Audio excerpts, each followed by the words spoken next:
یہ لو، شاہ زین نے شہلا کو بھی بتا دیا، خدیجہ کو بھی بتا دیا۔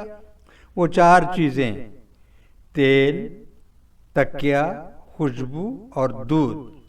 اسلامک کوئز میں سوال تھا، حضور صلی اللہ علیہ وسلم کن چیزوں کے متعلق فرماتے تھے کہ انہیں اگر کوئی پیش کرے تو قبول کرنا چاہیے؟ اور خدیجہ نے سنبل کو بھی بتا دیا کہ وہ چار چیزیں ہیں، تکیہ، تیل، خوشبو اور دودھ۔ چلیے ہم سب مل کے سنتے ہیں اسلامک کوئز۔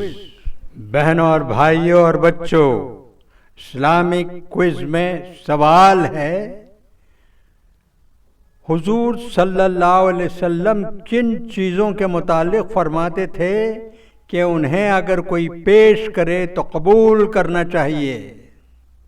اور جواب ہے تکیہ، تیل، خوشبو اور دودھ۔